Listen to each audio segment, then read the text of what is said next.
Welcome again to the complete study with KPV. After very long time, I am making video for those जिनको क्लिष्ट हिंदी समझने में थोड़ी problem होती है and this video is very important for everyone जिनको exactly समझ में नहीं आता है कि इस कठिन हिंदी का सरल हिंदी में क्या मतलब होता है। तो चलिए स्टार्ट करते हैं वीडियो।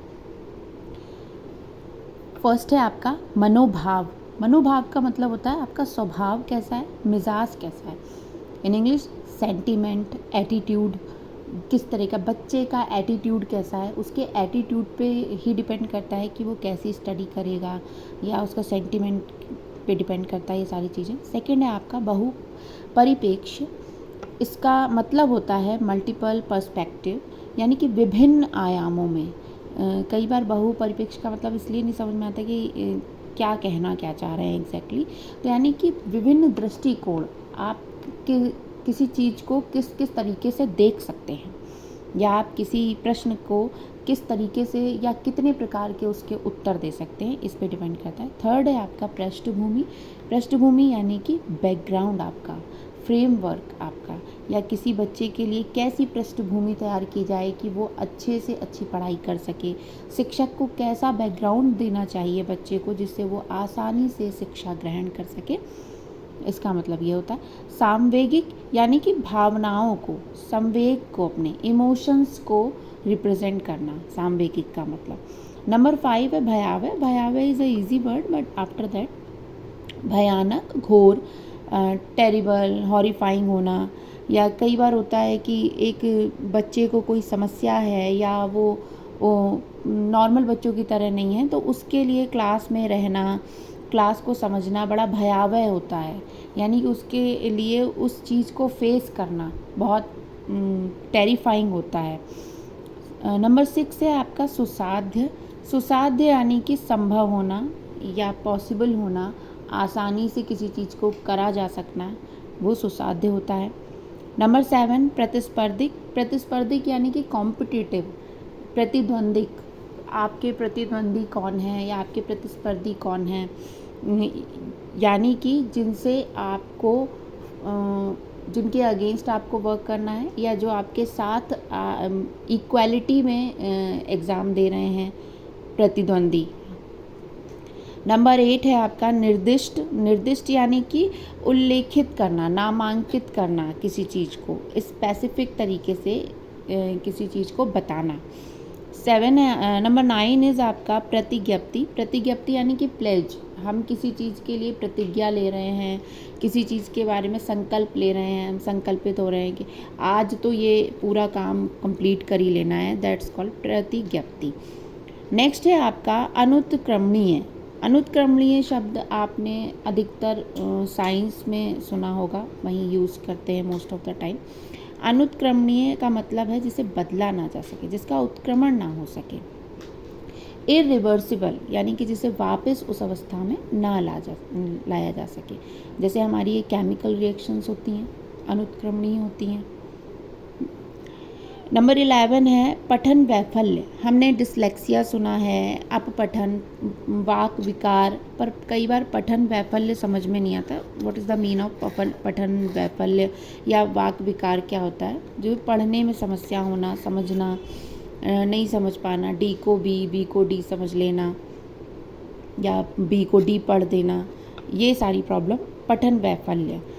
नंबर आपका नेक्स्ट है अंतर्निहित। अंतर्निहित का मतलब होता है इंटरनल, आपका अंदर छुपा हुआ होना, अंदर समाहित होना आपका। नेक्स्ट है आपका सतत। सतत का मतलब होता है हमेशा होना या सदा होना, यानी कि कंटिन्यूस जो चीज़ चलती रहती है। नेक्स्ट है आपका समग्र। समग्र का मतलब होता है विस्तृत, व्यापक, जैसे किसी चीज़ को एक्सप्लेन करना, व्यापक तरीका, यानी कि अगर हमें किसी चीज़ के बारे में पूरी जानकारी होना, छोटे से छोटे चीज़ों को लेकर के बड़ी से बड़ी बात तक हमें किसी टॉपिक के बारे में, किसी के बारे में पता होना, समग्र जानकारी होना।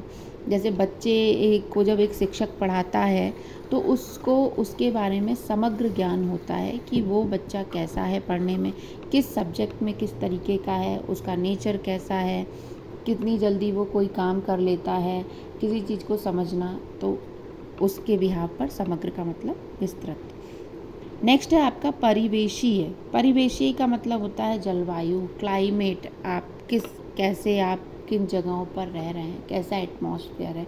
एक बच्चे के लिए उसका परिवेशीय तरीका अच्छा है या बुरा है, ये बहुत इम्पॉर्टेंट होता है। आप देखते होंगे, आप अच्छे एजुकेटेड पेरेंट्स अगर हैं तो वो बच्चे को उस हिसाब से अपनी नॉलेज देते हैं। बच्चा जहाँ रह रहा है वो वैसी ही भाषा सीखता है, उसका परिवेश उसे वैसा ही बनाता है, एटमॉस्फेयर जैसा होता है। बहुत इम्पॉर्टेंट है ये परिवेशीय। इसी के अकॉर्डिंग 2 क्वेश्चन आप देख लीजिए फॉर एग्जाम्पल के लिए। फर्स्ट है सतत एवं समग्र मूल्यांकन में क्या शामिल है। सतत का मतलब क्या होता है? सतत यानी कि हमेशा रहने वाली चीज़, समग्र यानी कि विस्तार से। मूल्यांकन में क्या शामिल होना चाहिए? तो विविध प्रकार की रणनीतियों का प्रयोग करते हुए दोनों संरचनात्मक एवं संकलनात्मक आकलन का प्रयोग करना चाहिए। केवल संरचनात्मक, केवल संकलात्मक। अब क्योंकि दोनों की बात की जा रही है तो हमें दोनों ही चीज़ों का आकलन करना चाहिए, तो फर्स्ट ऑप्शन सही हो जाएगा आपका।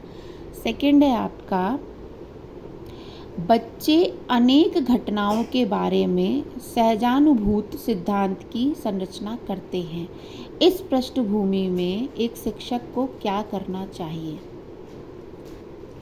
सहजानुभूत का मतलब होता है अपने आप में अनुभव करना, अपनी उस सिचुएशन को अपने अकॉर्डिंग करना। जैसे आप किसी चीज़, आप अपने आप को रख कर देखिए किसी स्थिति में, सेम है।